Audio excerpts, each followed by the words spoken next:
Hey, what's going on everyone? So today we're going to be taking a look at Ariel Rider's most budget-friendly e-bike, cheapest one that they sell on their site. We're going to be unboxing this thing real quick and go over some of the features that this thing has. Now they have bikes ranging from $999, which is what this one is currently at, up to $3,000. But some of their bikes look pretty amazing, like the dual motor, dual battery Grizzly, which would probably power you up almost any hill.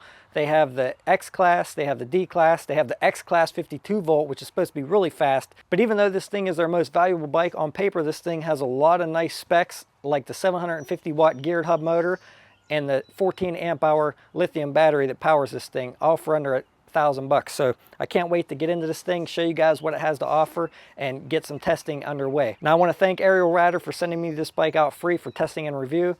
And in some of the future videos that I'm going to make on this bike, I'm going to be comparing it to some of the 500 watt motor e-bikes that I have on some hills to see what kind of power this thing has. And also probably going to be doing a range test with it out on the bike trail with this 14 amp hour battery to see how far I can get with this thing. So I'm excited to get into this thing, show you guys what it's about, and get the testing underway. Thanks for watching. If you guys are interested in this bike or any other bike that they have to offer, or to see any of the specs or anything, I'll leave an affiliate link down below in the description that will take you guys to their site. Now if you use that link to purchase anything, I will make a small commission at no extra cost to you. But let's go ahead and get into this thing, guys.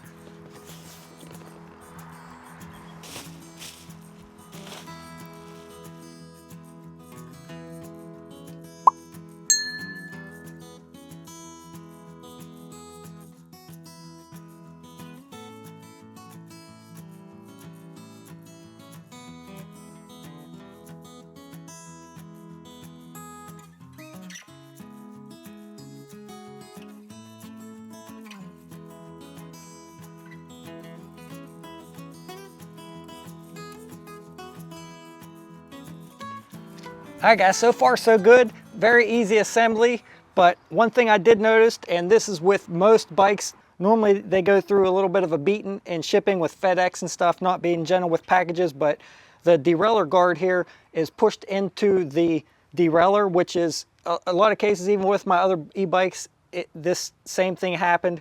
It's no big deal. You just pull this out by hand, and usually you can straighten it out, and then it will allow this derailer to shift into all the gears.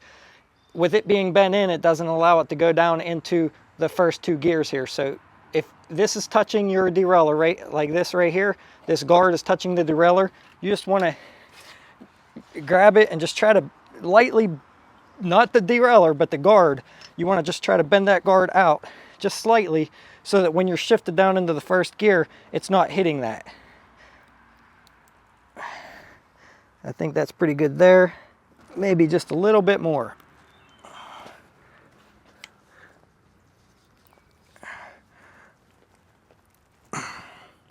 About right there.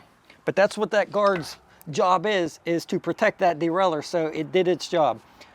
But just something to keep in mind, that's something that you might have to bend out. Once you get everything together, pretty much all you have to do is put the seat in, and you can see here that I put the seat in and I flipped it over, and then I used the packing foam underneath the handlebars on each side to get the handlebars up a little bit so that it doesn't rest on the metal or on any of the controls, and that will protect all your controls and everything when you flip the bike over to put your front wheel on.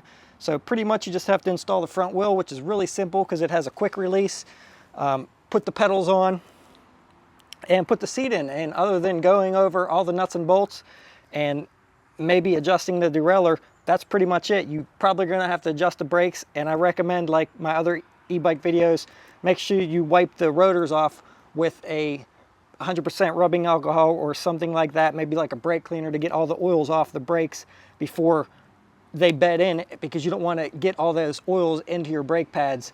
So just clean them off, make sure everything's adjusted. I do still have to install the front light and plug the wiring in on the handlebars. It looked like there was 2 plugs on the handlebars, but let's go ahead and finish getting this thing together and check it out. And the last thing to do is to put the light on. And after you go over all the nuts and bolts and everything, one thing you want to make sure you don't forget is you want to make sure you check the tire pressure. These tires are rated at 40 to 65 PSI is what the side of the tire says. So I'm going to put about 45 pounds in there and try that. Now this is a cordless tire inflator gauge I got here, this is a new one by Cyc Plus. The last one that I've been using and was recommending looks like it was maybe discontinued or out of stock, but this is a new one. If anybody's interested, they did send me this for free to test out as well.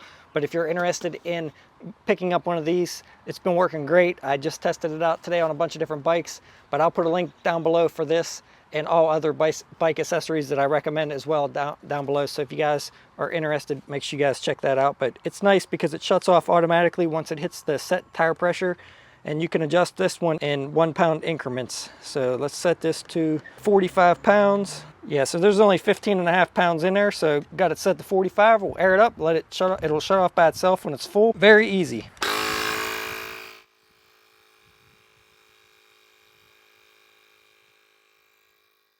So now the build quality on this bike, I gotta tell you, I'm really impressed with the overall quality and the looks of it. The paint on this thing is flawless. I'm loving the red color of this bike.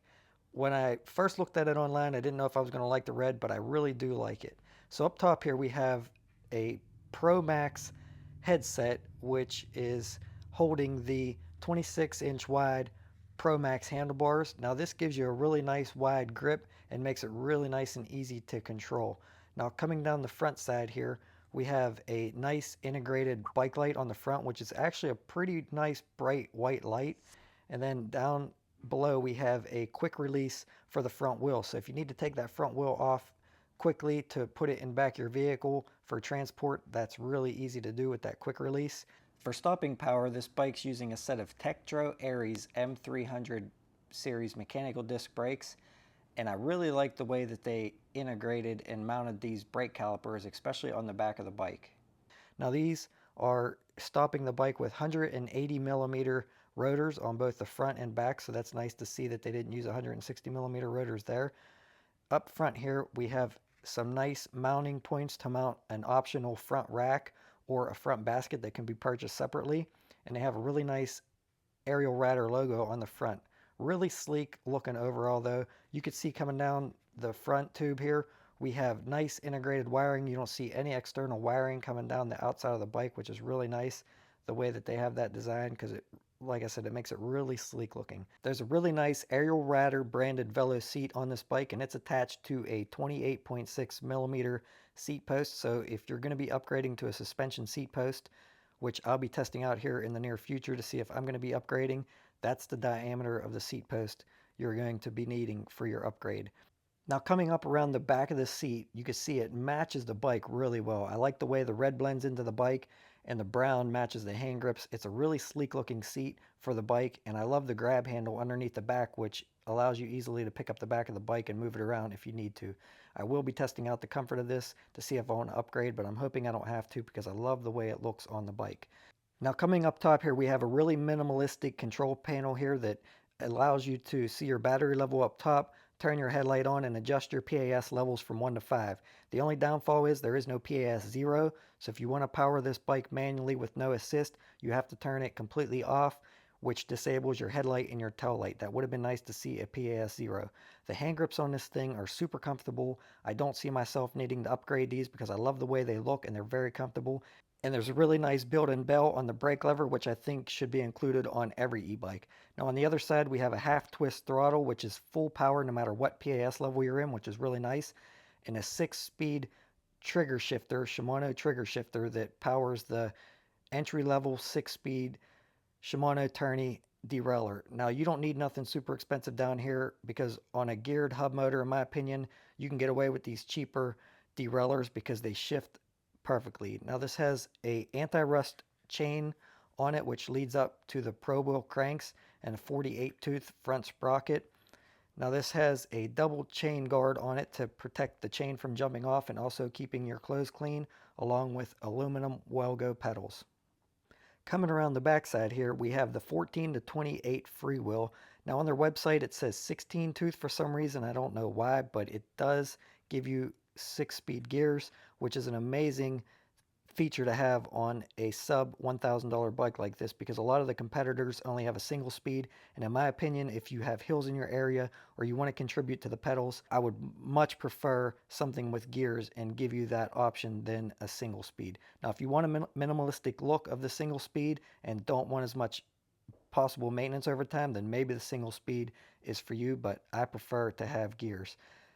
Now this thing is powered by a 750 watt geared hub motor. Now what's nice about Ariel Rider motors is they are supposed to have metal gears in them, which is more durable. Now I don't know that, but I will be testing it over time. And from what I understand, I asked them if this was nominal power or peak, and they said it was nominal and it peaked out at 1250 watts.